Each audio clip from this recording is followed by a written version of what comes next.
The sun had barely risen above the camp, and the air was already permeated with the smell of sour wine, smoke and dust. Wooden bowls clattered dully on the ground. Thousands of men ate in silence, as if before an execution. In these moments, not only the fate of the battle was being decided, the fate of the empire itself was being decided. But what exactly did they eat before the fight? What filled their bodies with strength, capable of enduring 20-kilometer marches and close combat, where every second was a step towards death? Roman legionaries did not eat exquisitely. Their strength was born from simplicity. As Polybius wrote, the basis of their diet consisted of wheat, not boiled, not ground finely, but coarsely milled, almost raw. From it, soldiers made a thick porridge, mixing it with water and salt, and sometimes with vinegar. This drink was called posca, a thick, sour mixture that a modern person would probably not be able to swallow without disgust. Posca, that was the name of this nourishing liquid, served them as breakfast, lunch and dinner. It not only satiated, but also protected against thirst in the heat. In essence, it was an ancient energy drink, rich in carbohydrates, which retained water in the body. Historians note that Romans believed the simpler the food, the clearer the mind. A legionary should not seek pleasure in food, only fuel for strength. Imagine, morning before the Battle of Cannae, a field covered in dust, more than 50,000 legionaries line up in ranks. Someone eats a flatbread made of coarse grain for the last time. Someone drinks the remnants of posca, feeling the viscous acid burn their tongue. The stomach is empty, but the body is ready for battle. In this harsh ritual, the strength of discipline, which became a weapon no less than a sword. Archaeological findings at Roman campsites confirm this diet. Traces of wheat, barley, domestic animal bones, charred grains. But meat is a rarity. On campaigns, it spoiled quickly, only before the most important battles, where warriors allowed a little dried bacon or lard to add strength. It was then that camp cauldrons began to smoke, not for taste, but for endurance. Sometimes, soldiers cooked a thick stew, pulse. It was a simple mixture of grain, oil and herbs. It resembled clay, but could be stored for several days. The historian Livy wrote that legionaries joked, "Pulse is our second shield." And indeed, this modest cauldron gave them energy for a 25-kilometer march with a load of more than 30 kilograms on their backs. The strength of a Roman soldier was born not in the forge, but in the cauldron. His muscles were nourished not by meat, but by grain and vinegar. His spirit was fueled by the thought that taste was not important, but endurance was. And when the sun rose above the horizon, and the signal trumpets called for formation, thousands of men, feeling the sour taste of posca on their lips, knew. Today they had to prove that even simple food could give the strength of gods. But before the sword was drawn, the body had to endure a march. And to endure, one needed to know how Rome prepared its soldiers for this extreme exertion. The road to battle began not with a shout of charge, but with a heavy step. Day after day the legions moved, like a living river of steel. Behind each man, no less than 30 kilograms of equipment. Armor, helmet, gladius, pilum, mess kit, cauldron, camp tools, and 3 days of dry rations. The Romans called this sarcina, a warrior's marching kit. It contained everything needed for life and death. This load pressed on their shoulders, chafed their skin, dug into their muscles.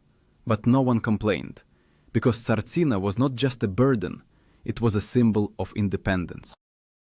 Each legionary carried his home, his kitchen, his weapon.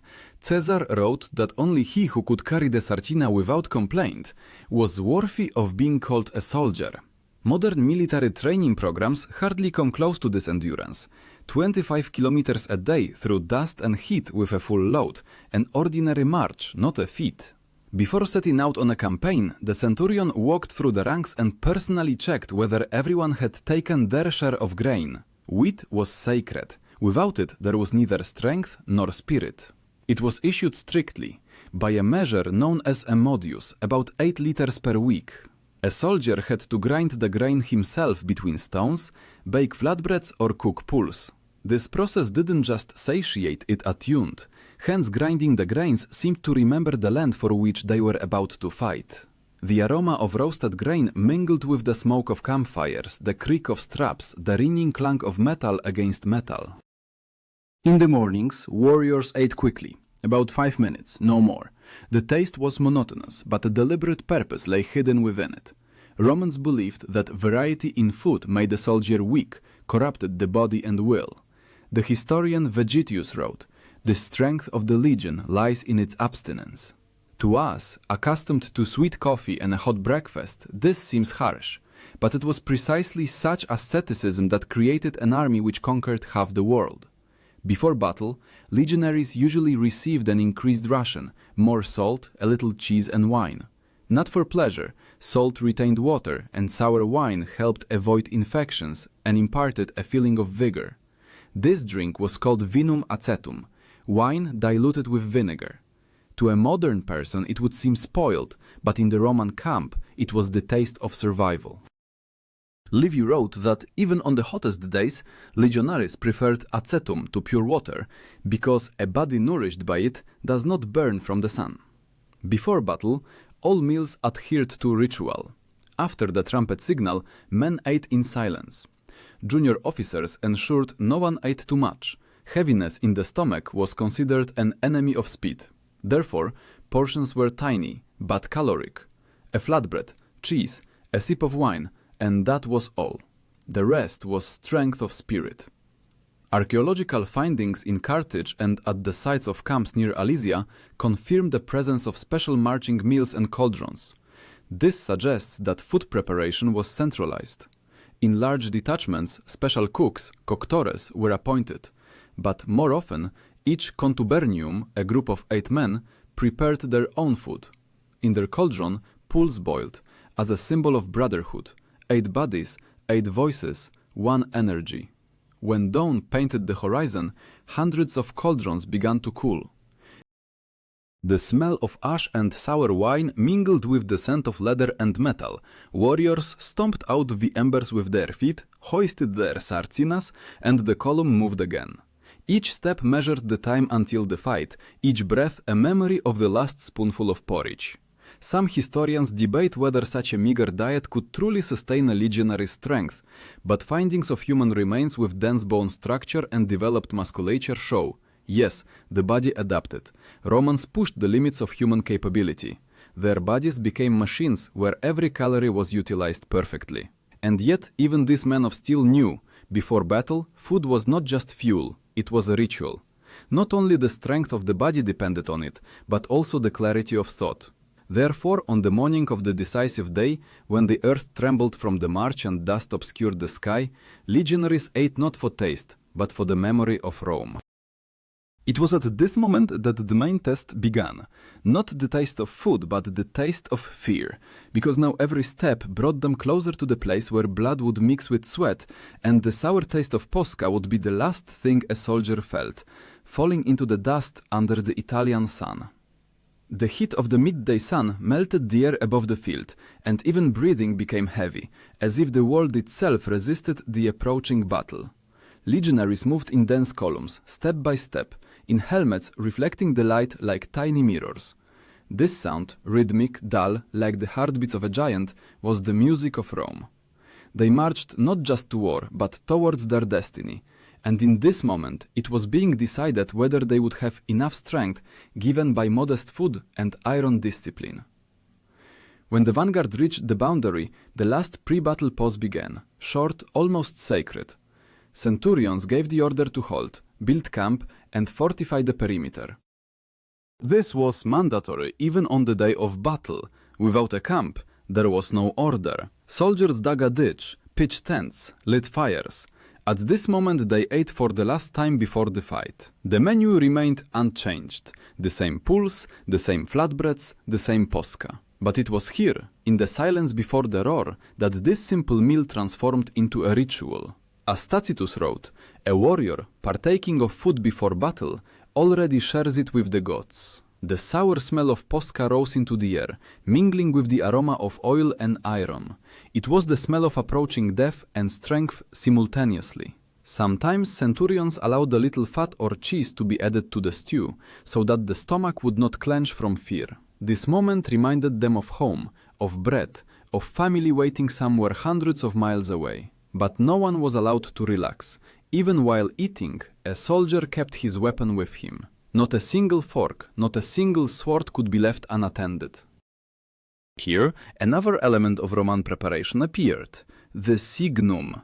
This was a battle standard, the legion's standard, adorned with silver and feathers. It stood right by the campfire, and every soldier passing by touched it with his hand before eating. This gesture signified loyalty and readiness to die. Historians call it one of the first military rituals in European history, uniting physical and spiritual strength. Archaeological findings near Numantia and Gerona show that not only food remains but also amulets, bones, small figures, rings were found near Roman temporary camps. Apparently, even these people who believed in discipline could not completely get rid of fear.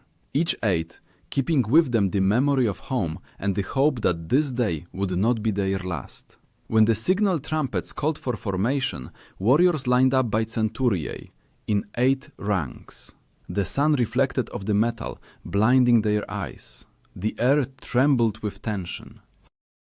And then one man came to the forefront, the legate commanding the legion. His speech was short, but every word seared hearts. He did not speak of glory, he spoke of duty, about how Rome tolerated no weakness. And somewhere deep down, beneath the fear and exhaustion, rage flared up. Just before the clash, warriors performed yet another ancient ritual. They doused their faces and hands with vinum acetum. It was believed that this cleansed the body and warded off evil spirits. In reality, the acid removed the smell of sweat and cooled the skin. But for the soldiers, it was not merely a means of hygiene. It was an act of purification before death. Polybius wrote that it was at this moment the legion transformed from a crowd of men into a single machine. No talking, no jokes, only a gaze forward and the quiet whistle of the wind between the spears. The dense formation, called a manipulus, moved forward like a link in a chain. Each knew his place, every step was honed. And yet, despite the iron discipline, the bodies of these men remained human. Their muscles trembled from fatigue, their stomachs cramped from the sour porridge, their throats burned from the sun.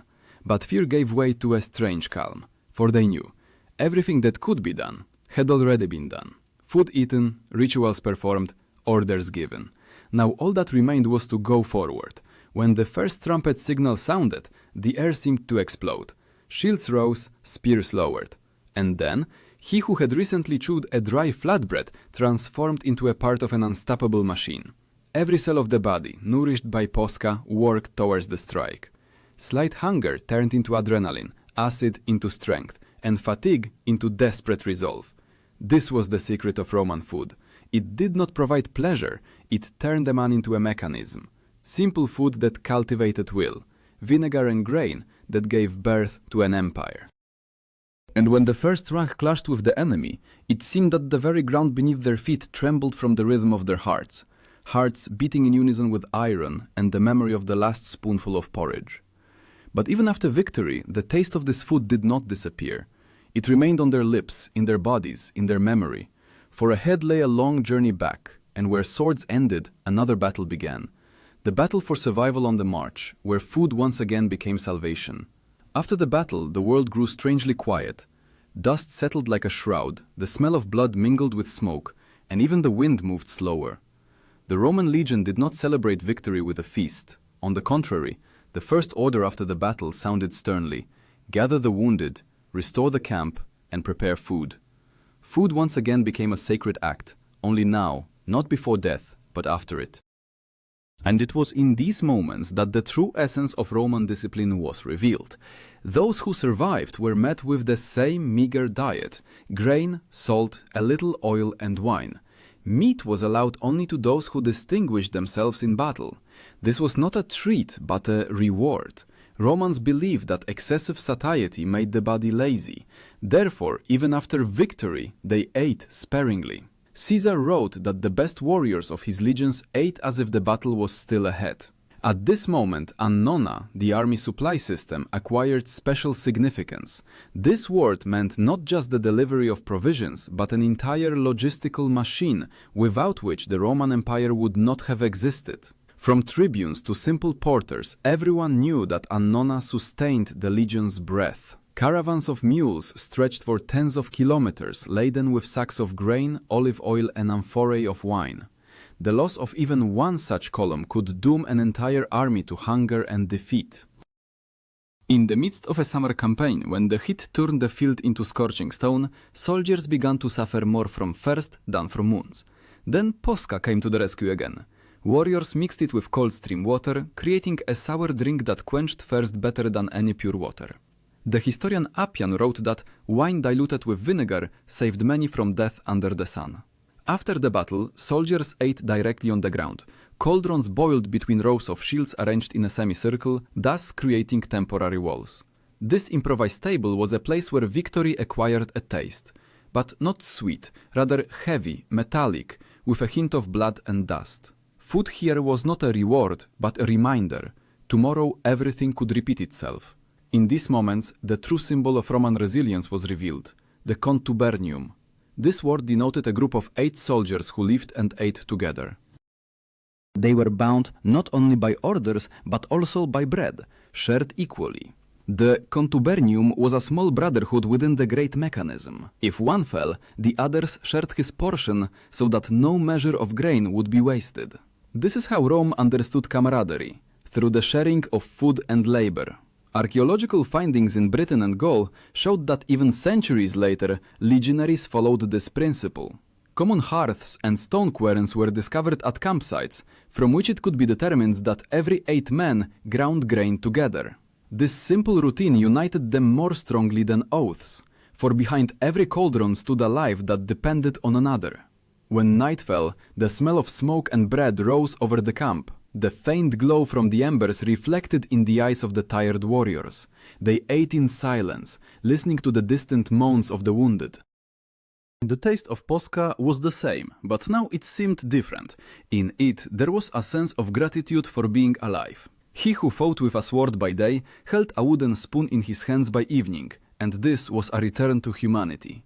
Tacitus wrote that a Roman soldier must be able to live the same way, in battle and in daily life. His strength was not only in his muscles, but also in his habit of order. Even the day after battle, the legion formed up again, cleaned its weapons, measured its share of grain. Life continued as if nothing had happened. And it was precisely in this cold constancy that Rome's invincibility was born. But sometimes victory did not bring peace. When a campaign dragged on and supplies ran out, soldiers were forced to seek food around them. They gathered wild herbs, caught birds, boiled roots. Polybius wrote that in need, Romans ate what the hand of man had not touched. And yet their spirit did not break. They said, "He who can eat pulse without salt can capture any fortress." Thus day after day the army moved forward, leaving behind scorched earth and the smell of ash.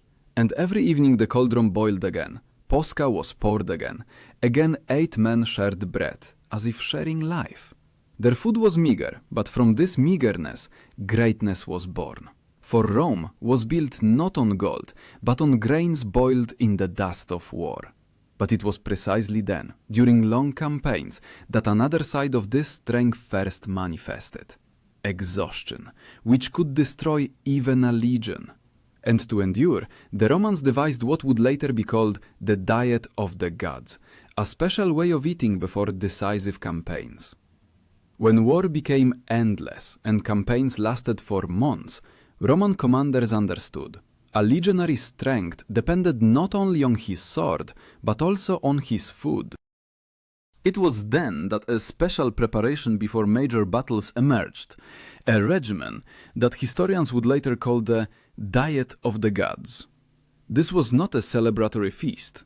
On the contrary, it was a period of purification, where food became a test. Before decisive battles, legionaries were switched to a diet consisting almost exclusively of grains and sour wine. No meat, no excesses.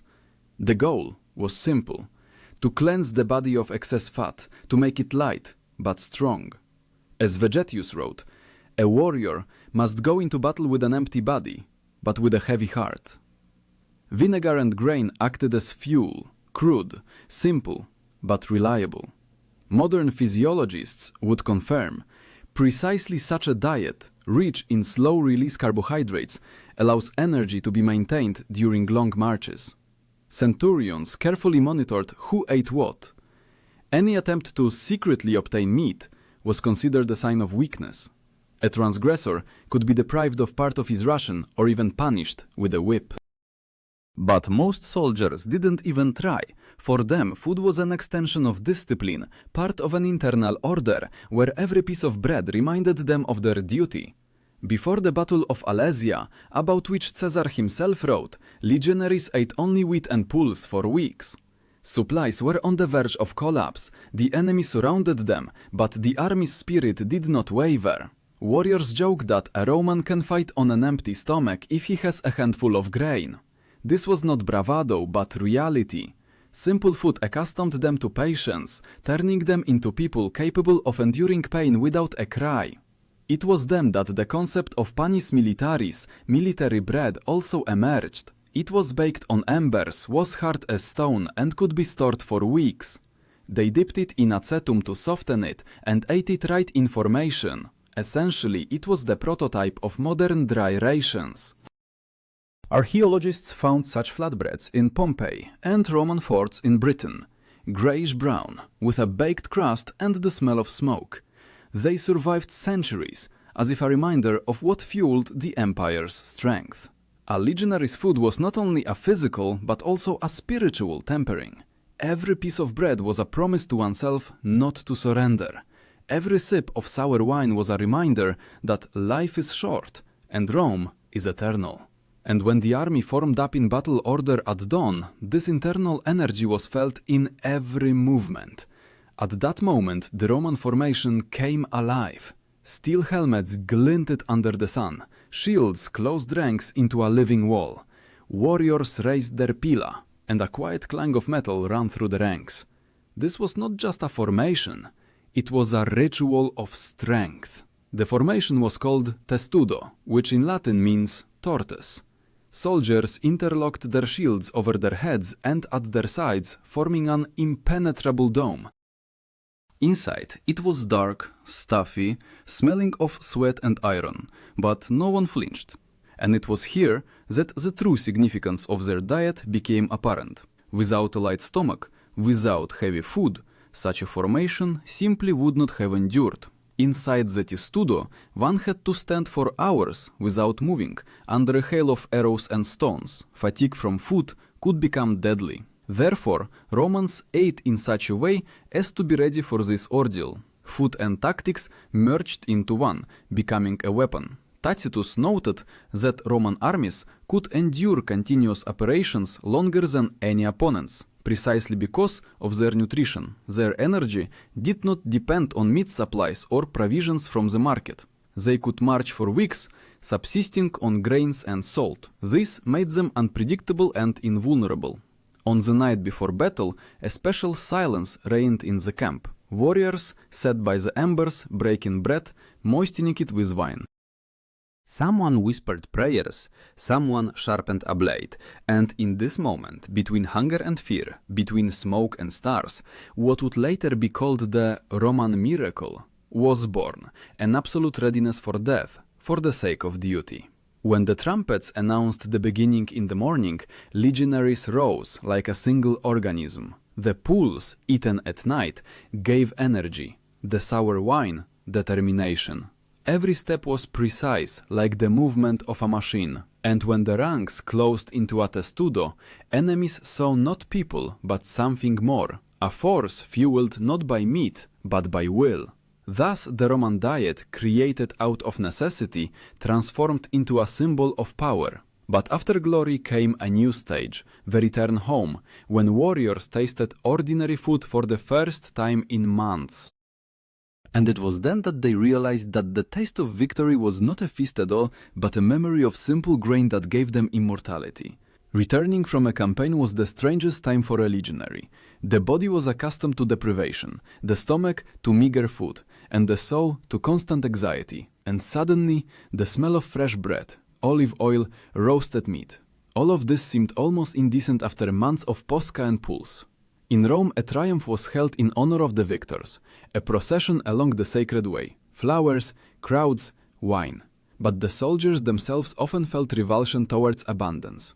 They looked at the exquisite dishes and understood that true strength was not born here. Historians wrote that many veterans continued to eat in a campaign-like manner even at home. Simple wheat porridge, a little vinegar and salt, a habit transformed into a symbol of memory. Emperor Augustus, according to Suetonius, ate like a soldier, modestly and quickly, not allowing himself to become satiated. He said that satiety makes a person vulnerable. Food in Rome was more than a necessity, it was politics. The city was supplied with grain from Egypt and Africa. Annona became a sacred duty of the state. The empire rested on bread no less than on swords. But this bread always reminded the legionary of campaigns, of dust, of stones underfoot, of comrades with whom he shared the last measure of grain. Thus a Roman lived between two worlds, of feast and campaign, of abundance and need. And, perhaps, it was precisely in this contrast that the secret of Roman power lay, the ability to enjoy victory without forgetting the taste of hunger. For he who remembers what it is like to eat pulse without salt is not afraid to lose everything else.